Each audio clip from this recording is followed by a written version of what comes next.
for this. Game time, frame of mind, got you on defense. I can't wait, no breaks, never on the fence. Cause every shot you don't take, you are going to miss. For me, I do it all, man. You know it as soon as I came through the doorway.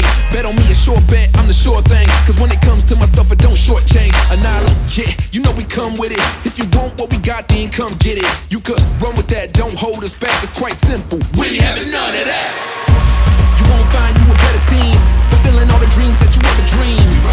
We'll never leave, we not just the best, but the best that you ever seen. You won't find you a better team, fulfilling all the dreams that you ever dreamed. We'll never leave, we not just the best, but the best that you ever seen. Let the games begin, we only came for one reason, we came to win. So if you didn't hear me, let me say it again, we only came for one reason. We came to win. The grit, it's time to hit the grind. I must admit we fit to shine. Anywhere in our way should get behind. We bring the punishment whether or not it fits the crime. You about to burn out your energy, we about to turn up intensity. You versus me should be a penalty, so be concerned if you are defending me. You won't find you a better team, fulfilling all the dreams that you ever dreamed. We'll never leave, we not just the best, but the best that you ever seen. You won't find you a better team, fulfilling all the dreams that you ever dreamed. We'll never leave, we not just the best, but the best that you ever seen.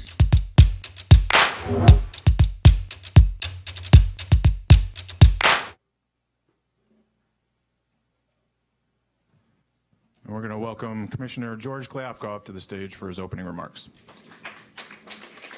Thank you, Jesse, and good morning, everybody. Welcome to the 2022 Pac-12 Men's Basketball Media Day.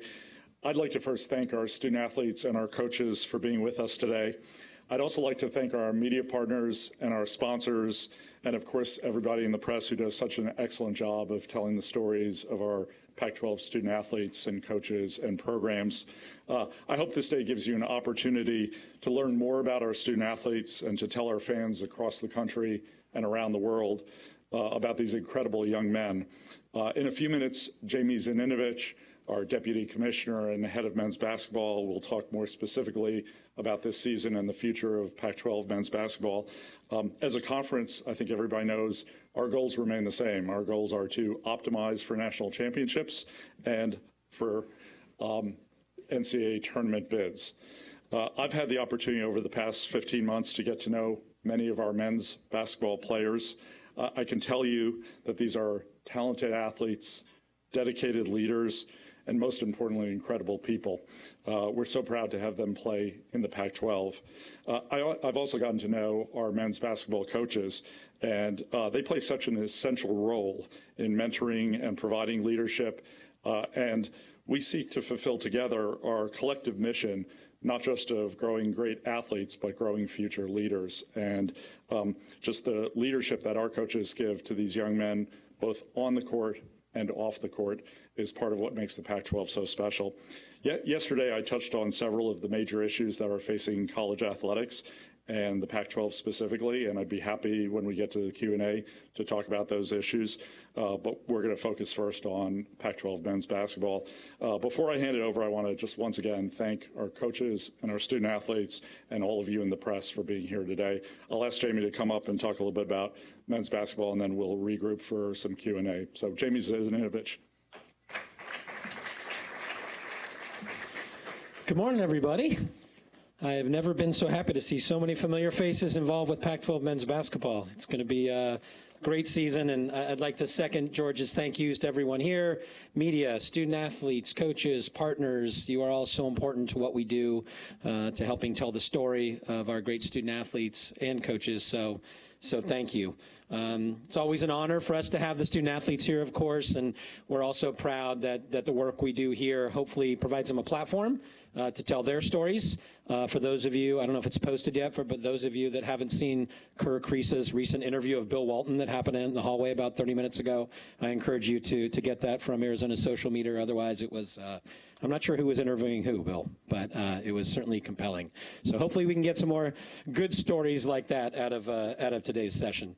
That aside, my role here, as George mentioned, is to go in a little bit more detail about the season and our optimism headed towards the season. So first of all, let's talk some sort of fun facts.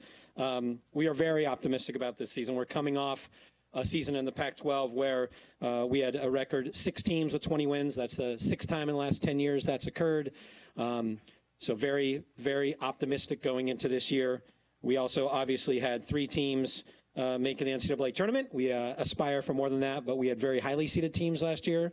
Obviously a 1 seed in Arizona, UCLA a 4 seed, and USC a 7 seed. And I think we're fairly confident that if we didn't have 9 non-conference games that we missed last year because of our COVID challenges, including 2 games against 2 national title contenders, Kansas and North Carolina, both of which were in our Pac-12 footprint, that we would have improved our selection and potentially seeding. But we obviously, unfortunately, due to the pandemic, lost those opportunities. We had 3 teams ranked in the AP Top 25 for all 18 weeks of the regular season. And in January, for the first time in 74 years, we had 3 teams ranked in the top 6. So obviously, we're very proud not only of the strength at the top of our conference, but also the depth. And a few data points to demonstrate sort of our goal of maximizing both NCAA selections, as George mentioned, as well as national championships. I think it's important to sort of understand the profile of the league. First of all, and I thank Jesse Hooker for some of these notes, but 11 of our 12 schools have competed in a Final Four in their history, which is pretty remarkable. And 8 of our 12 schools have competed in the NCAA tournament since 2019, which is the last year before the pandemic. That's 2/3. And 11 of 12 have competed in the NCAA tournament since 2014, in the last 8 years. So as you can see, we've had a number of teams access the tournament, and we think, once we access the tournament, we do fairly well, evidenced by 2021, where I think the Pac-12 was the story of the NCAA tournament when we had 4 teams into the Sweet 16. But that success obviously starts with great talent and great coaching. So let's talk a little bit about that. Obviously, being old in college basketball is important now if you look at teams that are succeeding. So having 13 returning all-conference players will be very important to our season this year. We're also been recognized with 3 teams in the top 25, actually 3 teams in the top 21. That ties us for 3rd in terms of the most top 25 teams of all conferences. Our NBA success has been significant. We've produced 78 total NBA draft selections, including 44 first-round selections in what is the Pac-12 era. That puts us, again, top 3 of conferences. We also have 1 alum from each of our schools on an NBA roster, and we average nearly 6 per school in the NBA, which is tops among all conferences. And one last fun fact: we have 4 head coaches that are Pac-12 alums in the NBA. That's the most of any conference. So we are well represented at the highest level of basketball. We're also acquiring great new talent. Recruiting obviously is the lifeblood of college basketball. In 2022, we'll welcome 4 McDonald's All-Americans, 7 of the top 50 ESPN national recruited players. Both of those also put us in the top 3 of conferences.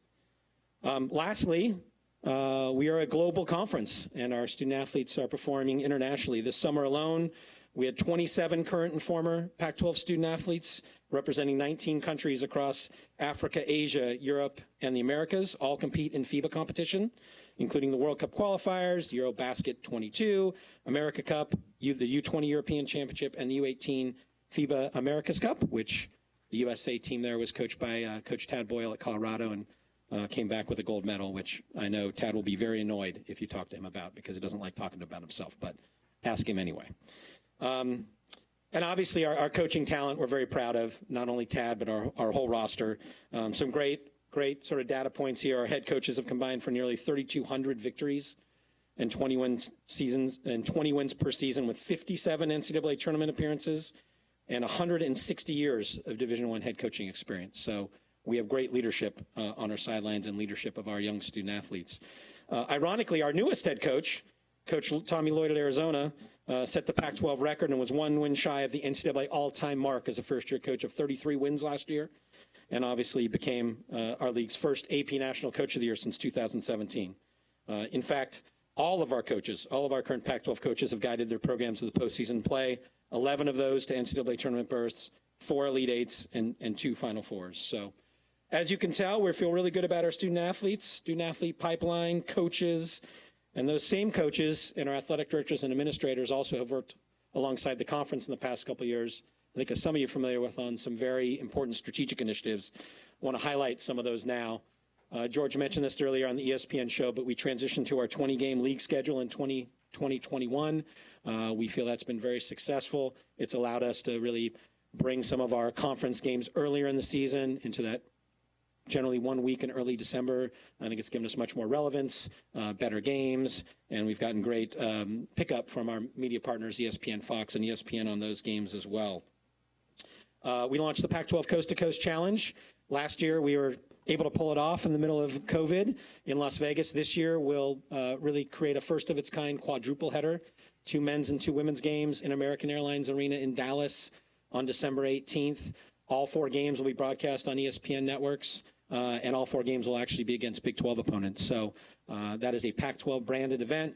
We're very excited about it, and the goal there is to make sure we get our teams quality opponents in great markets outside of our region, frankly, to showcase Pac-12 basketball. We also implemented our non-conference scheduling standards a couple years ago. I won't go into great detail, but these are collective commitments of the schools to increase our strength of schedules, to avoid playing games that don't afford us as much benefit for NCAA selection and seeding, which is our goal. And lastly, I just want to recognize our partnership with the Golden State Warriors. For the first time since 1939, we hosted an NCAA basketball tournament event, a regional at Chase Center in March. It was incredibly successful, packed houses. Hopefully, I think some of you were there. We'll be hosting again with the Warriors, who have been great partners in 2025. Turning back to the season, a couple other key points. We will celebrate the 25th men's basketball tournament this year in Las Vegas. Not all of them in Las Vegas, but it is our 25th tournament. So we're very excited about that anniversary. We're coming off, obviously, a great showcase in Las Vegas last March with 2 top teams, Arizona and UCLA, playing in our championship game. Record rating on Fox. That was the actually highest rated college basketball Pac-12 men's basketball game ever on Fox, seen by nearly 1.5 million people. And for those of you that don't know, and I know Heather Vaughn and Tyler would want me to say this, we did go on sale for tickets for the tournament, I believe yesterday, and good seats are going fast. So let people know that Pac12.org is your destination for Las Vegas men's basketball tournaments. We also obviously have great media partners. I referenced them earlier, but we will once again have great exposure for our games this year. More than 215 men's basketball contests will be broadcast across ESPN, including our championship game, Fox, CBS, ABC, and of course Pac-12 networks, which will feature 146 games, supplemented by some great studio content, thanks to many of you in this room. Our non-conference slate is also very strong. We have 24 home games against postseason teams, 12 home games against NCAA tournament teams, 29 road and neutral games, which are so important, obviously, to build our resumes against postseason teams, and 3 true road games against NCAA tournament teams. So, as you can see, our programs continue to challenge themselves. Finally, one of the true highlights of the upcoming season, I think for all of us, including me, is the inaugural edition of the Pac-12 SWAC Legacy Series. A year ago, we stood at this same podium and announced this first-of-its-kind partnership between a Power 5 conference and an HBCU, the goal of which is not only creating a forum for basketball competition, but more importantly, creating meaningful educational opportunities for our coaches, student-athletes, administrators in the existentially important area of social justice, which has become, and still today, so important for all of us. With the games and events starting merely a few weeks, I think November 7th is the first game. Oregon hosts Florida A&M at home for all on Pac-12 networks. We're very, very excited to get this started. And we're even more excited because a few weeks ago we were able to secure a partnership with Brian Stevenson, who leads the Equal Justice Initiative and the Legacy Museum, an icon in this category in our country, to actually co-sponsor the event, which is why we've titled it now the SWAC Pac-12 SWAC Legacy Series. Brian is going to be personally involved with some of the content and educational programs we do. We couldn't be more excited about that. And I'd also like to call out that relationship came about as part of an incredible trip that Teresa Gould, one of our colleagues, Deputy Commissioner here at the Pac-12, led to Selma, Montgomery, Alabama for 50-plus of our student athletes, coaches, administrators this summer. A life-altering experience described by the folks that attended, including a handful of our men's and women's basketball players, to the Legacy Museum and to do a march across the Emmett Pettus Bridge in Selma that really jump-started our relationship with Equal Justice Initiative and has allowed us to secure this partnership. So we could, as you could tell, I'm passionate about this, could not be more excited about our ability to use the game of basketball to create positive social change, which I think we in college athletics are all about. So with that, we're looking forward to a really exciting season. Hopefully I didn't deluge everybody with too many numbers, and I'll invite George back up to the podium. We'll do some Q&A. Thank you.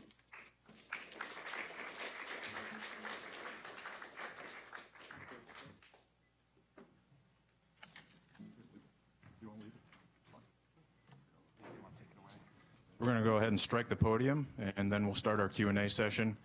We have mic runners throughout the room, so if anybody has any questions, just raise your hand. We'll get you a mic, and we'll start it off with Ben Bolch here in the front. Hey, Ben, before you get started, I just want to say, for those of you that were here yesterday and saw Teresa Gould and kind of the dream team of women's basketball that we put together at the Pac-12, and you just heard Jamie and his staff is incredible.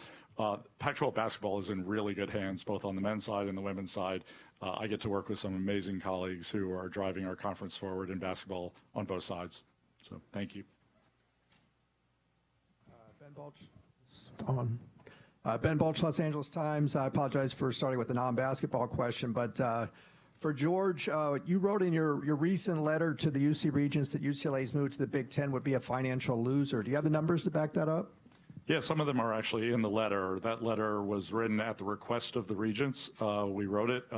We did not leak it. Someone leaked it. But we believe that between the travel and coaches' salaries and some of the other expenses that you incur when you join the Big Ten, that the small delta in the media rights deal will be more than offset. And we stand by those numbers. Some of them are in there. Obviously, we didn't provide all of our homework, but the Regents know the numbers. Could you give us some of those numbers? You can read the letter. How many UCLA coaches and athletes have you spoken with to assess their thoughts on the move to the Big Ten?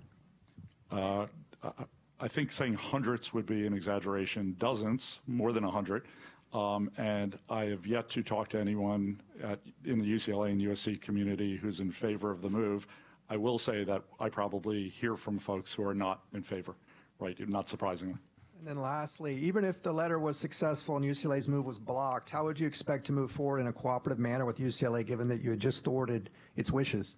But we're not thwarting anyone's wishes. It's not our choice. It's up to the Regents, and we're just providing information as requested. Got a question on the right with Myron.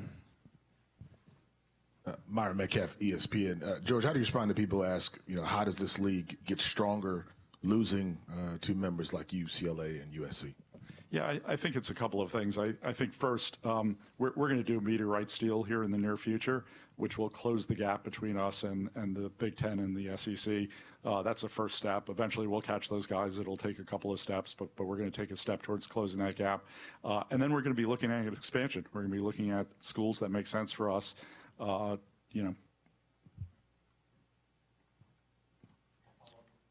can follow up. I spoke with the Big 12 commissioner, and they talked about adding a fourth time zone, which suggests maybe they want to go west. Can you give an idea of where some of that expansion could come from for the Pac-12? No, we're not going to talk about specific candidates for expansion. I'm not going to get ahead of my board on that. Thank you for the opportunity, though.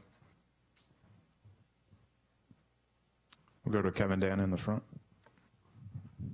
Kevin Dan, Pac-12 Networks.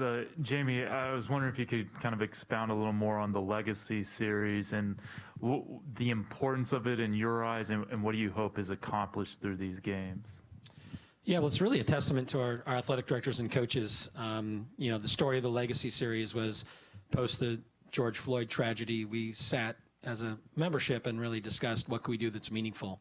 And I think a lot of folks noticed neutral site opportunities for HBCUs, mission statements, and we came up with the idea of what if we went to their campuses.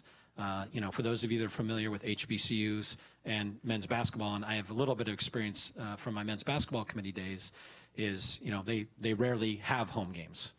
These teams are very under-resourced, and they're forced to basically go on the road constantly, and as a result, it becomes very difficult for them, even if they have a talented team, to get selected to the NCAA tournament. So we thought it'd be meaningful if we offered to do a true sort of series like other Power 5 leagues had done, but actually play road games.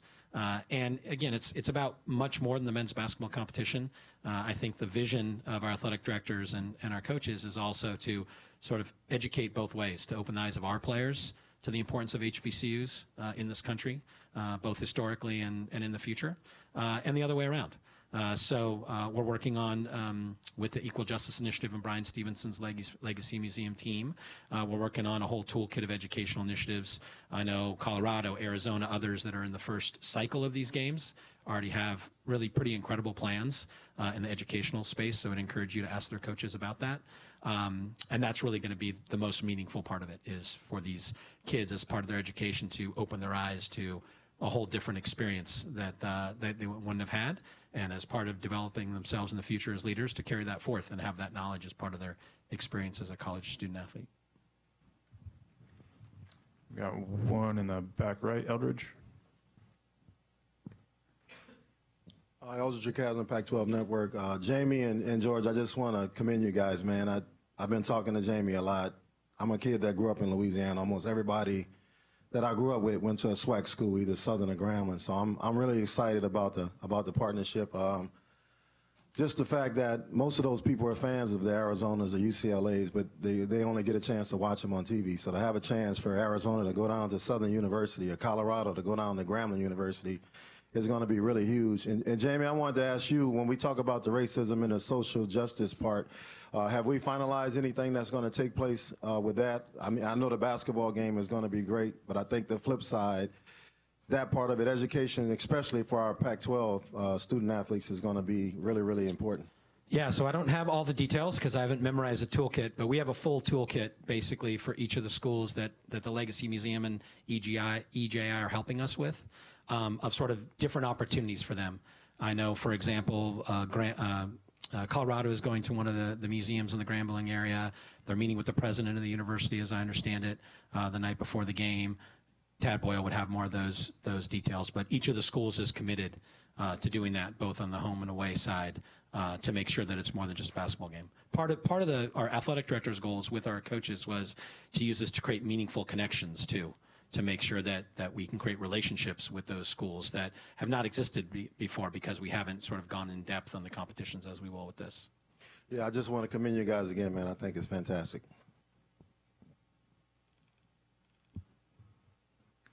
Front right, Kim.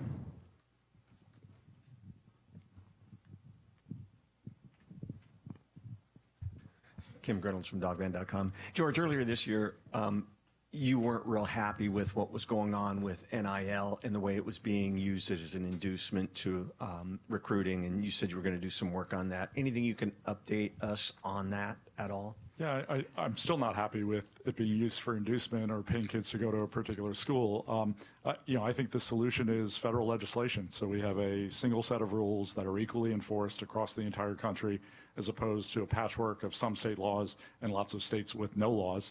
And I think I'm optimistic about our opportunity to get that accomplished after the midterm election. Has there been any movement on that at all, or is it just kind of on hold? There has been movement. There's been new bills introduced, and they tend to lean towards what I think the NCAA would be able to support, and our members as well. We'll go to the front to Shireen on the right. Shireen Ryan in the front row. Where will we be next year for the Pac-12 Media Days? We haven't announced where we're holding the Media Days yet, but this will be the last time in this facility, where our lease ends here in about 9 months, and we're not renewing the lease. Okay, thanks.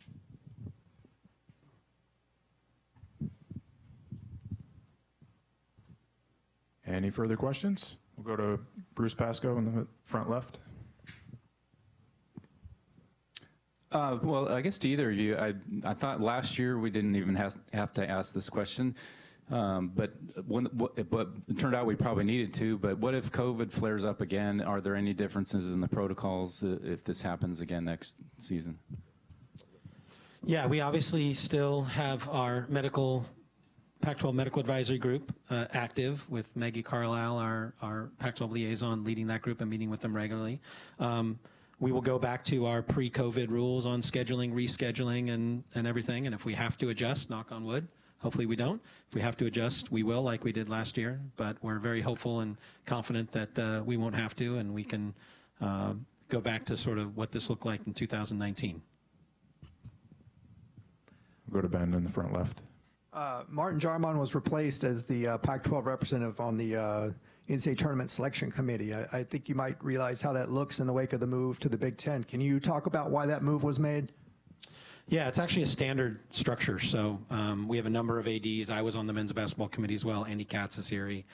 In his work, he knows a lot about the basketball committee. It's actually standard when a school announces their departure from a conference. Basically, it's standard that conference replaces that representative with a core member that has not announced their departure, basically because it's perceived as a conflict of interest in the room. So that's happened any number of times throughout the history of the basketball committee. In fact, it just happened on the women's side. Lisa Peterson, our new senior associate commissioner, will be the chair because of another departure on the women's side. So it's pretty standard. Can you tell me why the conference did not inform him directly? He had to learn from Dan Gabbett. I did inform him directly. Actually, I called him myself. So he said he learned from Dan Gabbett, but okay. Bruce in the front left. Jamie, just to follow up on mine, and again, this is theoretical, but I think last year part of the issue from what I heard was some of the states and schools were required to randomly test and others weren't, and that maybe resulted in a competitive advantage. I mean, has there been any conversation about if that happens again? I'm not going to probably the right one to talk about specific medical protocols. We can get you some time with Maggie Carlisle, who's our medical liaison in that, but we don't anticipate the same challenges as last year.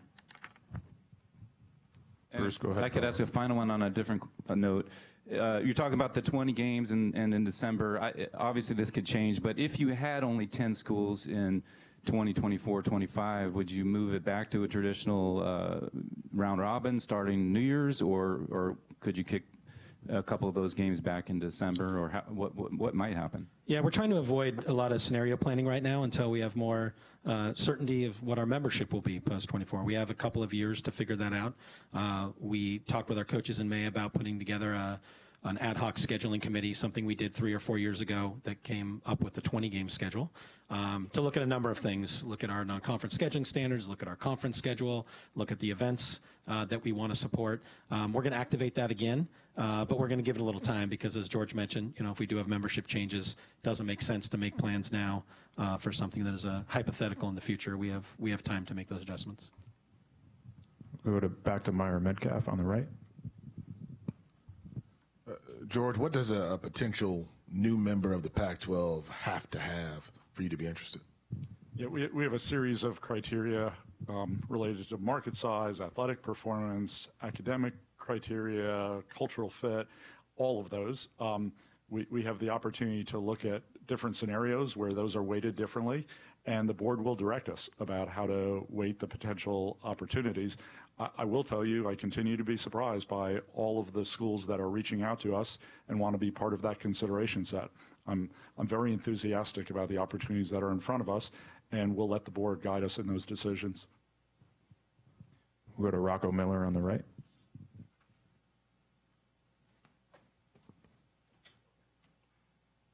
Hey, Rocco Miller, bracketshere.org.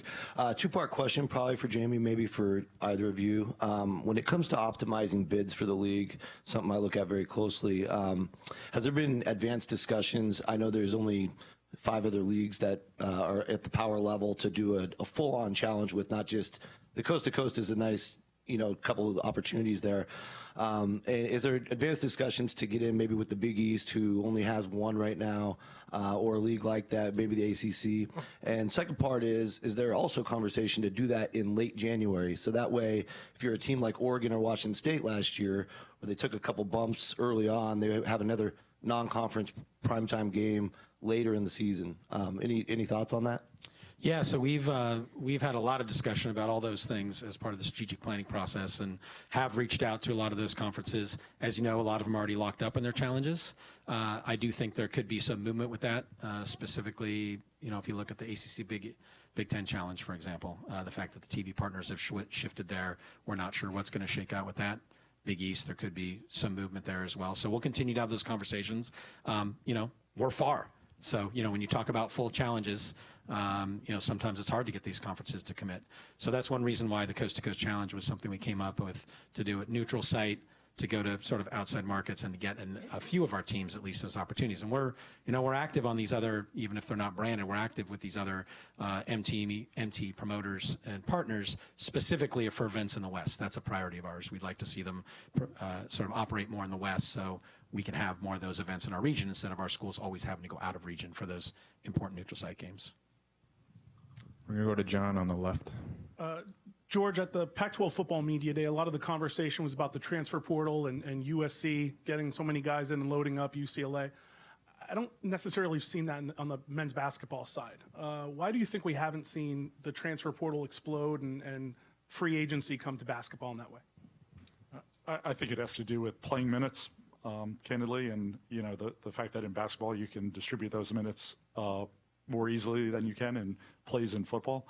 And if you're the second quarterback on a team, you're not playing the whole game. Where if you're the second point guard, you're getting in. That's my impression. We're going to go back to Kim in the front right. George, getting back to the media rights, you said deal shortly, like end of the day, end of the month, end of the year. Can you give us a little bit clearer picture? Yeah, somewhere in that range. Yeah, no news today. Would you anticipate the media rights deal involving a streaming service at some point? Well, almost all of the existing media companies have streaming services that they're trying to promote. So the streaming will be part of the deal, whether it's from a traditional linear network that has streaming services or whether it's a new streaming service. Don't know, can't tell you. All of those bidders are in front of us, and we're looking at all those opportunities. But I don't see any scenario where we don't end up streaming some of our games. And just one more. You said it's going to take a couple of steps to get you on the same footing with the SEC and the Big Ten. Being that it's going to take a couple of steps, would that indicate that you're more open to a shorter-term contract to get you to that point? Yeah, I don't think it's appropriate to go into any of the specifics of the media rights deals, including the length of the deal. But thank you for the question. Any additional questions? Okay, thanks for the questions. For Jamie and George, I know that we have a special presentation with the commissioner, so we'll take the podium back up front and George will present.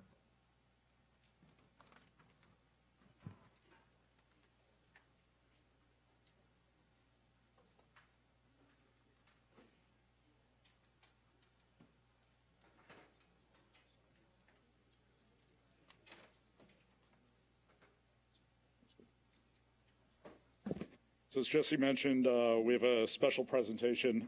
In May, the Stanford women's golf team won the Pac-12's 200th NCAA Women's Championship, far ahead of the next closest conference, and an incredible milestone for the Pac-12. The victory continues to be a testament to our school's ongoing investment and commitment to excellence in women's sports. It's also a fitting milestone to have that achieved during the 50th anniversary of Title IX. So I'd like to invite to the stage Stanford women's head coach Ann Walker to join me. And on behalf of the Pac-12, well deserved. On behalf of the Pac-12, I'd like to present you with the trophy.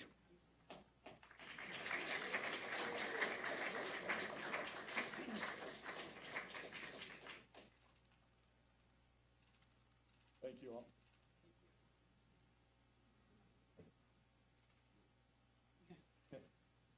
Thanks all. All right.